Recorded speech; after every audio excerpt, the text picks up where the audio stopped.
Good morning, everyone. I am Bernaline C. Caido, and I will be discussing about netiquette guidelines. But first, let me introduce the two learning objectives. So, the first one is define what is netiquette, and the second one is formulate a set of netiquette. So, now let's define what is netiquette. So, when we say netiquette, these are the rules that socially accepted behavior online, or ito yung mga rules or guide natin na maaring tumulong sa atin para malaman kung paano ba tayo mag-act appropriately within social media.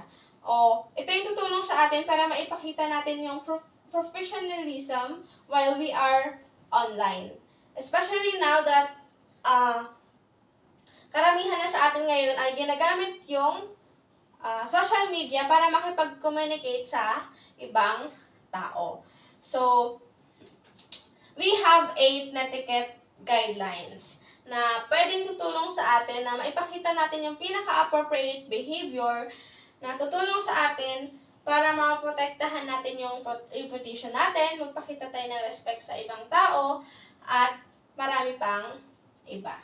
So, we have the first netiquette guidelines, what we call protect your reputation. So, ibig sabihin nito, kailangan protektahan yung sariling reputation or image mo. Ibig sabihin, kailangan pag-isipan yung mga ipopost mo online para hindi ka makapag-post ng mga bagay na pwedeng makapag-harm doon sa image or pwedeng madumihan yung image mo. So, kailangan nating pag-isipan ng mabuti yung mga nilalagay natin sa social media, mga pinopost natin, sinasabi natin, para hindi masira yung own image natin or yung own reputation natin. And the second one is we have respect others. So, we need to respect others kahit na sa online lang because marami kasing epekto yon. Sa online, kahit na hindi natin sila nakikita personally, mahalaga na ipakita natin yung respect. Yun din kasi yung tutulong para maipakita din nila yung respect nila sa atin online. Or kahit na hindi nila maipakita yon, mahalaga na maipakita pa rin natin ito. So, huwag tayong mag-post or mag-comment ng kung ano-ano na pwedeng makapag-disrespect sa kanila, sa kanilang culture, or any religious or beliefs nila na pwedeng makapag-disrespect sa kanila. So, ibig sabihin, pag-iisipan natin mabuti yung mga i-comment natin sa mga friends natin online. Or kahit na hindi natin mga friends. Basta nakikita lang natin online. So, tandaan na mahalagang i-respect yung ibang tao sa social media. And the third one is express clearly and use emoticons. So, ibig sabihin lang nito, mahalaga din na pumili tayo ng pinaka-appropriate emojis or words na maaring tutulong para ma-express natin mabuti yung sasabihin natin.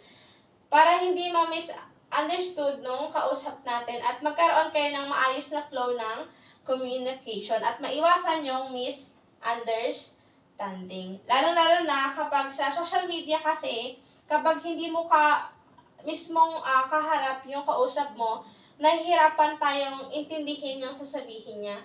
Kaya kailangan na gumamit ng mga appropriate words or mga emojis na pwedeng makatulong upang masabi natin ng maayos yung gusto nating i-relay na message. And the fourth one is remember intellectual property. So, sa paggamit ng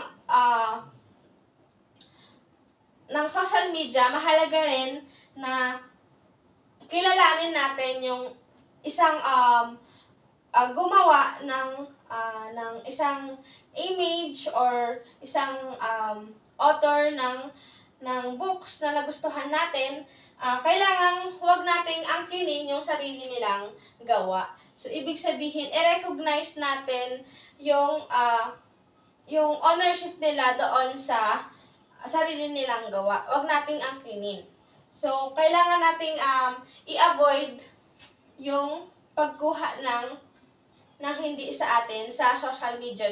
Just for example, yung sa mga pictures, videos, or mga books na pinablish nila online.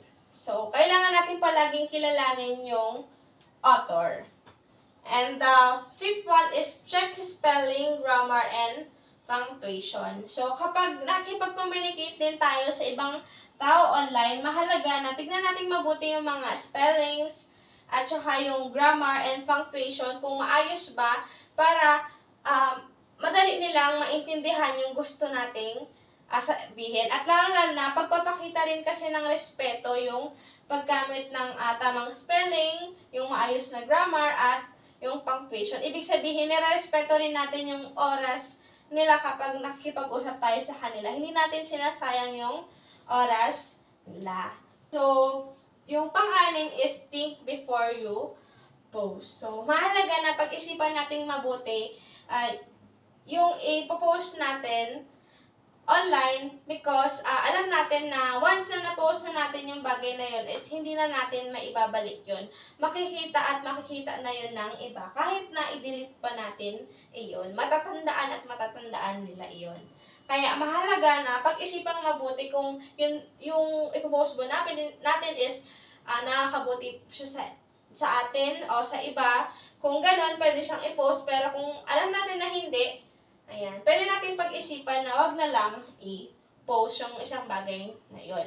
And yung pang-pito is do not share personal information. So, using social media, mahalaga ito yung huwag mag-share ng mga personal information para maiwasan yung mga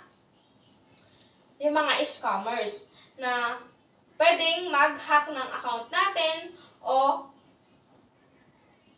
scam tayo. And lastly, we have think about who you are representing. So, ibig sabihin, hindi lang patungkol sa pag-protect ng reputation mo, kundi ganon din sa nire-represent mo. Just for example,